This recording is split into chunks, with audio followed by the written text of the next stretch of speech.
As it says, I'm going to talk a little bit about why we think it's a critical moment for India in terms of FDI. FDI has always been a necessity, but today more than ever, why it is a necessity. So I start off by just doing a quick introduction to my group. I'm not sure how familiar most of you are with us. We have basically 4 verticals. The Liberty vertical is in hardcore industries. So steel, we are a significant steel producer here, Australia, US, and now soon India. Aluminium, we are the largest producer of aluminium in Europe. Automotive, we are the largest producer in terms of components, largest producer in the UK, and again soon to be significant in India. So that's sort of the industrial vertical. Next to it is the CIMEC vertical, which is basically the resources vertical. In this we have mining largely. Energy, we are the largest developer of renewable energy in the UK, the largest developer of renewable energy in Australia, and then we also have our logistics business. So we have ports, railway, shipping and so on in that vertical. The third vertical is banking. We have the fastest growing bank now in the UK. Second bank on its way, which we will complete the acquisition of in December. We have a fintech platform for securitization. We have an insurance business and so on. So various financial services businesses. And last is our real estate development business, again largely focused on the UK and Australia. So these are the 4 main verticals. I won't spend too much time talking about them. But underpinning them is also the family's charitable foundation. This focuses on skills, which is a critical area, a critical need in our industry, most of the countries in which we operate. So those 4 verticals underpinned by the foundation in terms of developing skills for all of those verticals. So just some quick stats. We are almost 20,000 people already this year, with another 10,000 anticipated by early next year. We operate in 250 countries. Last year we did about $15 billion. We made about $500 million with net assets of about $3 billion. That figure will grow significantly this year. We trade across about 60 countries. We handle about 10 million tons of steel. 3 million tons of that is what we call green steel or recycled steel, which is largely at the moment focused on UK and Australia, but we recently started a plant in the US and in India also we're about to make a start. We are the only producer of aluminium in the UK and the largest producer of aluminium in Europe now, with the acquisition of Aluminium Dunkirk about to complete within the next week or so. We're the only manufacturer of steel, long steel, so anything which goes into construction. We're the only manufacturer in Australia with sites across over 100 locations in the country. The bottom talks a little bit about our engineering or our downstream business. So every 3 seconds, an aeroplane somewhere lands, which has been made from our steel and made by us in terms of the landing gear going into the aeroplane. It's very high precision steel which goes into that. Every 8 seconds in the UK, there's a car which rolls out, which has been made by our components, made of aluminium and steel. The foundation has already reached across 30 schools and 5,000 children. It has a similar expansion plan in Australia. So by next year, we want to be 10,000 students in terms of the students which we are putting into our programs, developing them to come into our various different industries. We are the 5th largest landowner in the UK. That land bank is fairly lazy at the moment, and we're now looking to develop that. That is why the real estate division was launched. We're looking to develop that into different things, mainly around housing and new cities, smart cities for our workforce and for the market. So a quick reflection on various things the group does. Geographies, UK of course is our primary geography, but Australia now is a strong geography. US, France, and the newest of them all is now India. We've largely, even though we're an Indian origin group, we've largely been out of India, but this year we'll see us make a significant entry in India. So, I was talking about FDIs. One of the key reasons I believe that now more than ever, in terms of history, FDI has become a necessity in India. I believe it's coming. One of the drivers is the looming employment problem in India. India has, of course, we all know India is going to be soon the largest population in the world, but the more dramatic factor in that is the demography of that population. When China went to a similar journey, but China, as we all know, had a one-child policy.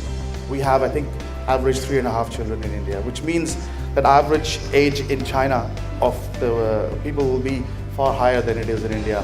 Most of the Indian population is below 30, and not only that, it's the the makeup of that population is changing. We have more women in the workforce, we have a higher educated workforce. So one, the population is rising dramatically, much more dramatically than China's population rose.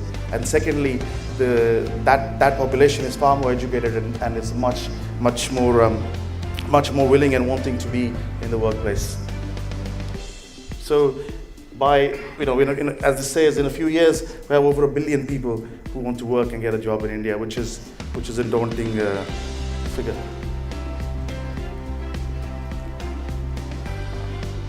So there we go. We will have 260 million more people to employ by 2050. We need to create 7.5 million jobs every year, which is the population of London. So we need to create that many jobs every year in India with this population surge which is about to hit us. As I was saying earlier, the workforce is changing as well. Women want to work, and the workforce generally is more educated and want better jobs. There will be also another force coming, which is not fully anticipated or fully predicted by anybody yet. The world is getting automated. We have artificial intelligence. We have productivity gains, dramatic productivity gains, which are about to come. So not only do we have a huge population coming, not only do we have a change in the demography of that population, we also have a situation where industry is going to automate, which means effectively for the same industry there will be less jobs available. So all of this leads to, in our opinion, a great employment crisis, which India is not fully factoring in, which is about to hit it in a big way. So what is the solution? What is the solution? The solution is foreign investment. One of the reasons for this is that the internal investment scenario in India for the time being, for the short term at least, has gone backwards. There are the regulatory changes in India with the IBC mean that there is a huge cleanup happening in the Indian corporate sector, in the Indian banking sector. This perhaps in the long term is good for the country, but in the short term it means there is no capital available internally in India. There is a lack of promoters. There's probably 15-20 companies left in India of scale which can actually make investments. Most of the rest of the corporate sector, most of the rest of the promoter sector is effectively disbarred from making investments now in India. Indian banks are in a more difficult position in terms of lending out. The aggression in lending has disappeared. So internal investment in India is going to become very difficult relative to what it has been in the past, and much more dramatically relative to what it needs to be to cater for the needs of India and the population which is coming with this huge tsunami. The only solution left is foreign investment. So that is why, in our opinion, today more than ever, foreign investment has become critical for India. India needs to attract more and more foreign investment in. Where can it go for this foreign investment? Of course, it can go to the whole world, but the starting point is places which are close to India. So the NRI community globally is the first starting point. Countries like the UK, where they have a long history and long association, is another starting point. Other countries, Anglophile countries perhaps, like Australia, where the relationship between those two countries is fairly weak, and the investment across the two borders is fairly weak. Again, it's a clear opportunity for India to reach out for investment from those countries. So the key point here being that FDI is the key factor which we need to attract investment into industry, and industry is key. We have already got an economy which is, despite being a developing country, very heavily skewed towards services, and in a country like India we need a balance between the three sectors, between the primary, secondary and tertiary sector, and that needs investment in industry, because service industry needs to serve industry. If there is no investment in industry, there's nothing left, or at least less left to serve internally within the industry. But it's not difficult in principle to attract investment if we get it right. There is plenty of capital. Actually, there is an excess of capital, more capital available today than ever before in history, looking for homes, looking for places to get a return. So there is plenty of capital available. It's a question of making India an easier, a better place to attract that investment. And as I was saying, the easiest place to start is non-resident Indians and countries where the UK has a strong link, places like the UK, Australia, US and so on. The other thing which has been talked about a lot, and I think perhaps will be talked about a bit more, is trade agreements between India and other countries. Now, India's FTAs for India are tough. There's various issues, changes are happening, but perhaps not at the pace possible. But encouraging that FTA journey to start sooner and faster is one of the key ingredients to making it easier to get investment into the country. But even ahead of FTAs, maybe just bilateral agreements on various types of investments will make a big difference.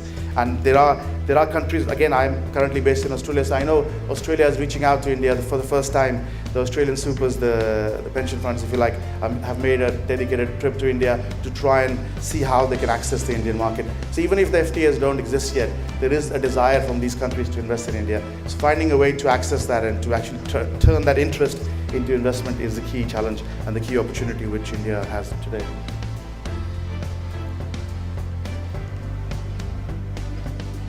So just quickly, in terms of my own group, in terms of what we're doing in India, what we want to do in India, as I was saying earlier, we have largely stayed away from India for the last, Liberty was formed in 1992, so for the last 26 years we've largely stayed away from India for all the reasons we all know. It's a difficult place to do business, there's a lot of regulatory issue, a lot of various other forms of challenges, let's say bandwidth issues which make India a tough place, but we feel that India is changing.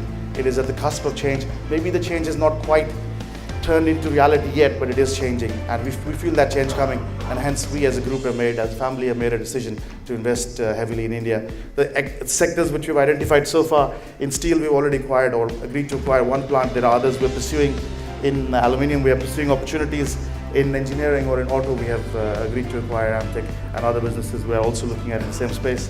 In our resources sector, in energy, we have various things being explored, also in ports and also on the mining side. And on our financial services, we're very, very keen to see our financial services vertical also reach out in India, where we see actually the greatest opportunity of all. So we are keen, we are excited about entering India, and we will face the challenges which India presents, but we feel that despite those challenges, there's great opportunity in the country, and we are embracing those opportunities.